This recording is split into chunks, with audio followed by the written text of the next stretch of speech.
It is some time for some dimes. So we got a box of dimes here, and you know what we're gonna look for in the dimes. We're gonna look for the silver. We're gonna look for the heirs and varieties. We're gonna look for the Canadians if we find any.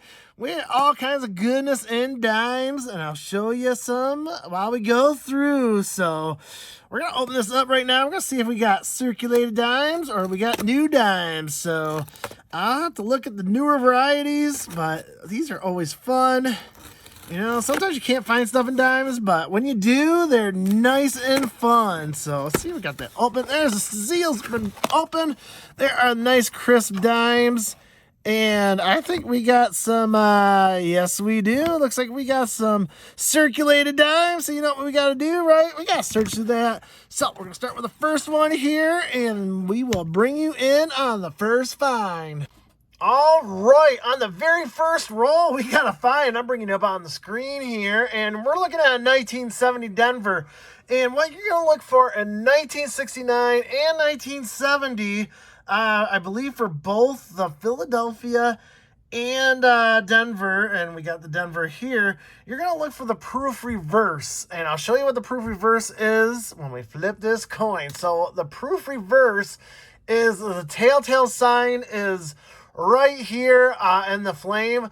The 1970s regular struck ones do not have these deep grooves. They're very, very light. I don't have another 1970 to show you right now, but I can tell you right now that this is a proof dime, reverse dime right here. So very nice. We got a proof dime here. It's very, very deep as opposed to the regular ones. I'll show you probably at the end of the show here what it looks like with and without. But this one, no doubt, is a 1970 proof reverse with the heavy grooves in there. Unfortunately, though, as you can see by the condition of this dime, it is not in very good condition. So it won't fetch much. Is it worth more than a dime? Yeah, maybe $1, but unfortunately, this thing has been through the ringer. Looks like it got slightly road rashed. It's been used and abused, passed around for many hundreds of millions of times. So, but we still, nice find right there. We got a 1970 Denver proof reverse on the back. So I wanted to show you that. Those you should be always looking for in your dimes. It's probably one of the easiest, and I'll show you if I get another 1970 dime that is without it. But no doubt in my mind, that is a 1970 Denver proof dime reverse. And we'll keep on searching and bring you on the next find. All right, roll 2. And I swear, I didn't think I was going to find much in this box because you usually don't find much in dimes, but we got 2 more finds. First one is 1970 Denver again. And I know it's hard to see it because it's on the scope, but you could see it right there. We got the deep grooves in the torch. So we found our second 1970 Denver proof reverse. So this is a little dirty, but it's a little better shape than that first one. So I thought I'd show it to you. And we got 2009 Denver right here as well. And what do you want to know about the 2009s? Well, they didn't make many of these in 2009. It's probably one of the least produced years in modern times. So a lot of people collect 2009 dimes. I actually have a little worth value there because they make billions. Literally, when I mean billions, I mean 1 billion dimes a year. But this year, they made very, very few. I'll show the mintage on the 1970 Denver, or 2009 Denver, and you'll just see for yourself because literally all the other years, they made 1 billion dimes a year. And this one, you know, it's only in the like 50 million range. So I know it seems like a lot, but compared to other years, this is a very low mintage year. So I implore you, if you're not a huge coin collector or anything like that, if you're just looking at change, look for your 2009 dimes because they are worth some money. So I still got some more dimes to search through in the second roll, but man, I'm starting out pretty hot for me. So we'll keep on searching and bring you on the next find. All right, we're on roll 22 here, and look what we got here. It's been a ho-hum box, and I was just kind of going through, not many finds, but I didn't see it when I laid the roll out, but we got a silver. You can hear it. Listen to that. See, this is what non-silver sounds like. You can hear definitely that ting there. We got 90% silver there. And I don't see a mint mark on it, so that's... Oh, yeah, there it is. Let me double check that. And there is a mint mark. Oh, no, there's no mint mark. All right, I don't see a mint mark. So let's flip it around, see what we got. We got 1947 Philadelphia. Very nice to find 90% silver in these rolls. I was kind of getting disappointed here. There was not much finds, but we finally got our first silver dime. 1947 Philadelphia. So kind of getting old there. So very nice to find something like that in a roll. So a little bit gunk there, but we'll get that cleaned off there. There it is. Got it all gunk all out of the way. 1947 dime. That's, melt value is $1.75, so that's a couple dollar value dime right there. So we found our first silver piece there, so we'll take it, and we'll keep on searching and bring you on the next find. All right, you see what we got down there? We got the 25th roll. As you know, we open up the 25th and 50th live, hoping to find something. So there we go. It is up and about. And this box was not excited up until a couple rolls ago, where I got that nice silver dime. We found one, and I missed it. So hopefully I don't miss it on this one. So unfortunately, there hasn't been much other than that. About, 6 or 7 of the reverse proofs from 69 and 70. 2009. But other than that, it's been kind of slow. So let's see here. I'm not seeing silver off the top of my head, but don't mean anything. Oh, yeah, there is a 2005P. I'm not seeing anything. Well, let me just pull this out here quick a minute.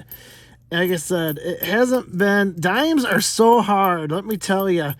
They are the hardest thing to search. But when you do, you feel happy, especially when you find silver. And we did find silver this time. But, I always find the 69 70s. There's a 67. We'll check that for the double die. Obverse. So I'm not seeing it here. Not seeing it there. And just kind of going through some of the older ones. There's 72. So, no, I'm not seeing anything right at the top. So, I will bring you in on the next find. All right, you see the roll there. So, that means it must be roll number 50. So, we're going to open up this live, see if we find anything. But I'll tell you right now, we probably won't find anything. It's been kind of a ho-hum box. I'll go through the summary, but... Again, dimes are so hard. Oops, and they exploded on me, of course. There's just not much stuff you can find in here. I mean, the best thing you can find is silver, and that's about it, we didn't even find a Canadian in here. So, we'll go through here. We'll get some of these. It's 96, nothing there. And, man, that is one corroded, ugly. It's 1970 something. I can't read it. Not going to fiddle with it. There's an 81, very chewed up 89. I'm just not seeing anything here, so I'm going to search this last roll here, and I'll bring you in for a quick summary, even though there's not much, but there's still a couple finds, so stay tuned, and we'll be right back. All right, we are back with that box of dimes, and we'll go over the highlights here. Even though there's not much to go over, they're just, dimes are just very, very hard to search. A lot of people don't even search them because there's not much to find. But, the problem is we found stuff. So is it worth it? Is it not worth it? I don't know. It's hard to tell. So just a couple of items. We got some couple of really nice condition dimes. We'll see if it goes on my album. We got 2 dimes from 2009. I set these aside. As you know, 2009 is a very low mintage year. So I keep those aside. Considering when, they produce billions of them and then they cut it down to something like 60 mil. It is very, very hard to find 2009 dimes nowadays. So a lot of people save them. So I keep them aside. We got one from Philadelphia, one from Denver there. So it's kind of nice to get one of each. It's about average of what I find, one or two from 2009. I implore you, if you don't, even if you're not a coin collector, just try to find 2009s. I dare you to look for it. The most common, I would call most common variety that you could find are the 1969, 1970 proof reverse. So, they're hard to find 1969s. We did find one. It's pretty beat up. It's really scratched. But we did find one from 1969. The more common is 1970 in both Philadelphia and Denver. And I think we ended up with 7. So 8 proof reverses that we found. I'll just show you quick here. We'll look at this 1970 Denver's here because I got an example of a regular 1970 Denver dime. And I got one that's a proof reverse. So I'm going to bring you up on the screen here. And there you go. And let's see if I can get you nice and centered there. Oh, there we go. And so we got 1970. And what you're going to look for here is the striping of the torch. So you're going to see these 2 heavy lines right there. That is an example of a proof reverse. So they were only supposed to make this in San Francisco, but they leaked out in 1969 and 1970s. And just kind of give you, there is another 1970D, and there's nothing there. It's pretty blank. Oh, that's the regular kind of dime. And again, I know these are small, some of my big fingers, fat fingers here, so I'll try to get them both here. So there is the torch, a regular one, and right there, you could just, right there we go. So you can tell very, very light grooves here, if at all, and then you got this really deep grooves here for the proof. So that's the difference between the two. This is a regular circulated 1970 Denver. This is a proof reverse. Now, again, these are kind of common to find, but are they worth more than a dime? Yeah, they're probably worth 15 cents. I mean, a lot of these are very heavily circulated, unfortunately. So, that is the problem with them, but still, I keep them aside. We found 7. I think we found 4 from Denver, and 3 from Philadelphia from 1970. And again, 1969, the Philadelphias have that as well. You can kind of see it there. Hopefully I can get it right there without the microscope. But then again, we got another proof of 1969, but you can see it's all scratched up. So there won't be much value in this, but it's probably worth maybe 15 cents, I'd say. Not much there. But the creme de la creme, this is why I search dime boxes, because you want to find silver. And we found silver right there. 90% silver goodness from 1947. So not only did we find a good silver, found an older silver one. So a couple years off the Mercury dime, but still got a nice Roosevelt there from 1947.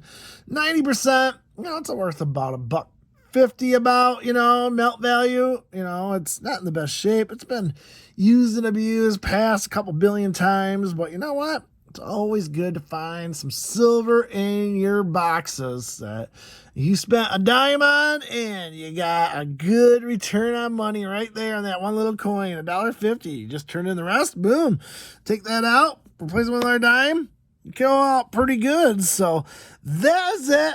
Let me know if you want me to do more dimes. They're just not, search-wise, there's just not much there.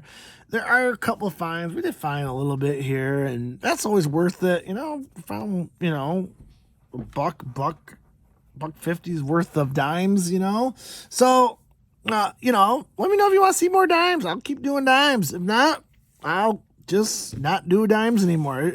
But this is the reason why I do dimes, because you can find a nice silver in them once in a while. And we found silver this time, so I'll probably get another box just so I can see if I can get more silver. So let me know your thoughts. Leave those comments. If you haven't subscribed, I do coins as often as I can. They're a little bit hard to do, but still I do them.